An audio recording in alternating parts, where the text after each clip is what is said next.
off of it. I've seen too many disasters when people that are stable go off of meds with extremely bad results. And I hope I don't have supply chain issues. I found one of the factories in Eastern Europe that made it, and I communed with it on Google Earth, and I go, please keep making us stuff, because I don't really want to have to switch medications. This drug was on the market before Prozac came out, but what it did for me, it was like taking an old-fashioned carburetor and turning the idle screw so that my engine was no longer racing. My fear circuits were on overdrive. I think there's something basically wrong with the nervous system. And I don't think, and if I hadn't gone on the meds, I would have burned out. See, and I don't think masking explains all of these problems, because I actually kept track of whether I was out of town or in town, and my nerves, no difference. I was doing that just before I went on the meds. And I resisted the idea of taking meds. And fortunately, Mr. Carlock had taught me how to use scientific databases. Back when we had to write down abstracts on index cards and keep them in recipe boxes because we didn't even have a copying machine. And I found an article in Psychology Today called The Promise of Biological Psychiatry. I went and looked up the papers in the library at Arizona State.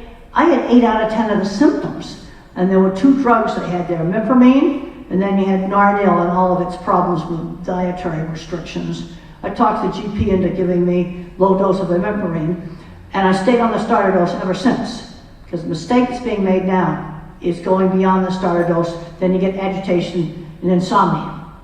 The nerves go in cycles.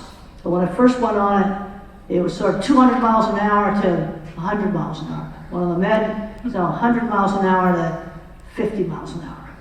They still cycle, but it's cycling at a lower rate. And when I got a relapse, I resisted the urge to take more of the med, and the cycle flattened out. And it's all described in Thinking in Pictures. Even though that book is like 26 years old, it's still accurate. It's still accurate. Dr. Grandin, this is when you were in your 30s? Yeah, I went on it right when I was in my very early 30s. So, looking back into your childhood, you had I was not nervous in my childhood. Not nervous. It all started at puberty. And I went into puberty when I was 14, when the hormones hit, when the estrogen would have been at the highest, that's when it was the worst. You were really fortunate to have such a powerful advocate in your mother.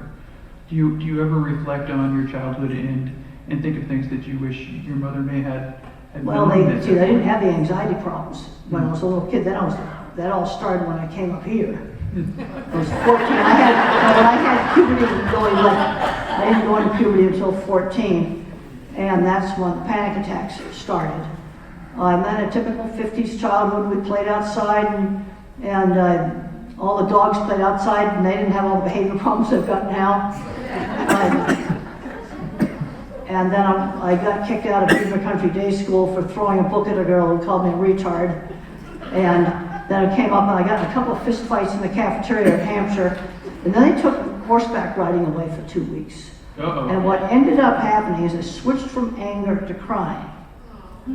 Crybabies don't fight. I was still miserable, but I would cry instead of fight. What was the shift? Why the shift? I don't know. I wanted, by turning anger into crying, I didn't get in trouble for that. I didn't get horseback riding taken away for crying. And in the industry I'm in, the meat industry, because they have knives, they have 0 tolerance for any violence. So you hit somebody, you're fired, period, you're fired, period. But when I get into some asshole, I'd go hide in the electrical room because nobody was going in there, or I hit up the cattle catwalk or someplace like that. But that doesn't get me in trouble.